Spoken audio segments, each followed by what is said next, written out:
Hello friends, फिर से स्वागत है आप लोगों का आपके अपने चैनल मैस्ट्री क्लासेज में।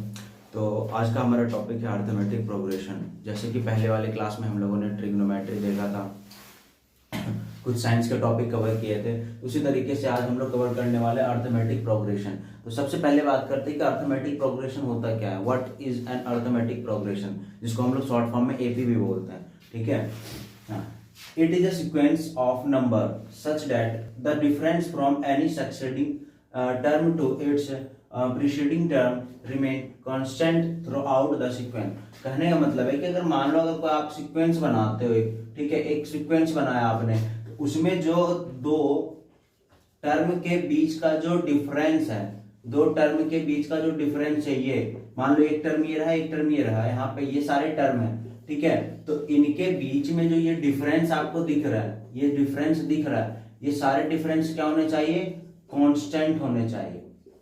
अगर ये सारे डिफरेंट कांस्टेंट हैं, ठीक है, तो वो जो सीक्वेंस बनेगा हमारा, उसको हम लोग क्या बोलेंगे, अर्थमेटिक प्रोग्रेशन में है। किसमें है, अर्थमेटिक प्रोग्रेशन में। ठीक है,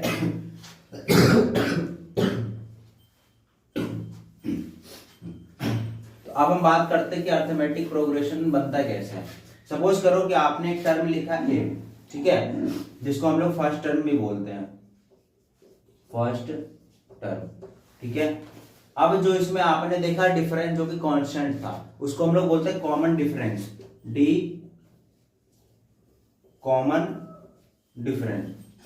ठीक है, इसमें हो गया ए हमारा फर्स्ट टर्म, डी हो गया हमारा कॉमन डिफरेंस। ठीक है, तो सपोज करो अगर आपको एक अर्थमेटिक प्रोग्रेशन बनाने के लिए दें, तो आप कैसे बनाओगे। फर्स्ट टर्म इसका क्या हो जाएगा, ए हो जाएगा। सेकंड टर्म इसका क्या हो जाएगा, ए प्लस डी, मतलब कॉमन डिफरेंस डी जोड़ना है। ठीक है, थर्ड टर्म क्या हो जाएगा इसका, ए प्लस डी, ये तो सेकंड टर्म है। सेकंड टर्म में हम जब कॉमन डिफरेंस और जोड़ दें, सपोज करो एक हमारा टर्म है 2, कॉमन डिफरेंस है 3, तो 2 3 5, फिर 5 3 8, तो यहाँ पे हमने सिर्फ ए लिखा था, यहाँ पे ए प्लस डी हुआ। ठीक है, और यहाँ की जब बात करते हैं तो ए प्लस डी में सेकंड टर्म में हमने एक और डी जोड़ दिया, तब जाके हमें ए थर्ड मिला। ठीक है, हमें क्या कर सकते हैं, ए थर्ड के लिए ए प्लस डी, मतलब ए प्लस 2d।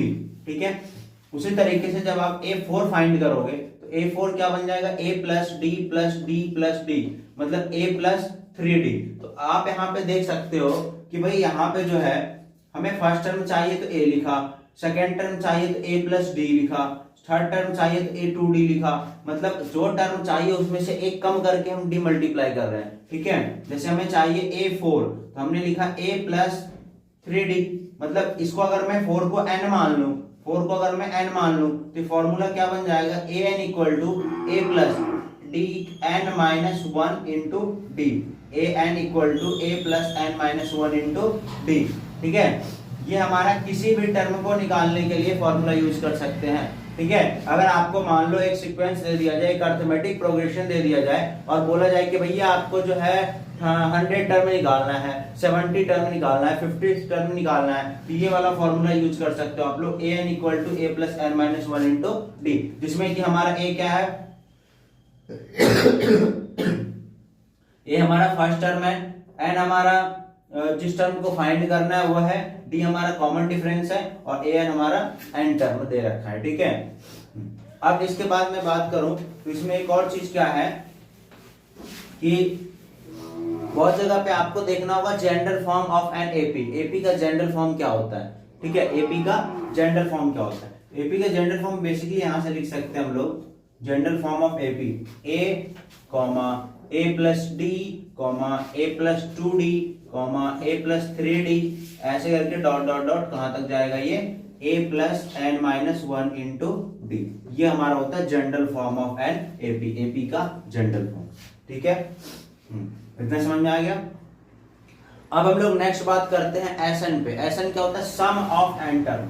अभी हमने एन टर्म फाइंड किया था सिर्फ, अब हम लोग सम ऑफ एन टर्म देखेंगे कि एन टर्म का सम कितना होगा। सपोज करो कहीं पे आपको स्पेशली ऐसे ही दे दिया जाए ए, ठीक है, a plus a d, a plus 2d, ठीक है, ऐसे करके dot dot dot dot dot है, और आपको बोल रहा है क्या कि यहाँ पे जो है लास्ट में ए एन दे रखा है, भैया इसका जो है आप सम निकाल के दिखाओ पूरे टर्म का।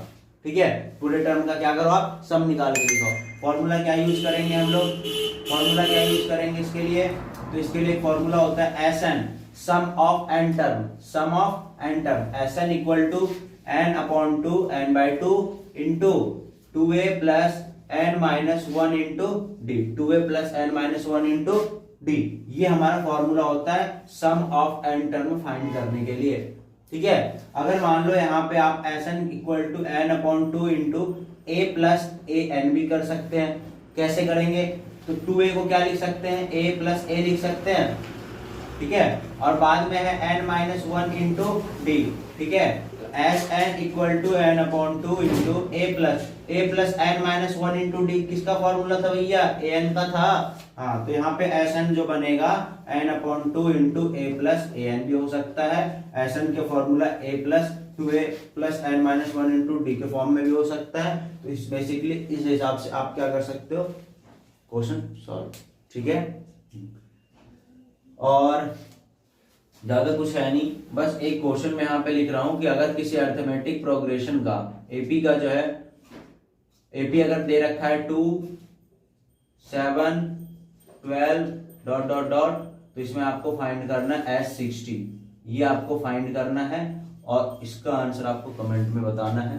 वीडियो पूरा देखने के लिए धन्यवाद। वीडियो पसंद आया तो वीडियो को लाइक शेयर सब्सक्राइब जरूर करें और अपने दोस्तों तक भी इस वीडियो को पहुंचाएं। ठीक है, धन्यवाद, जय श्री राम।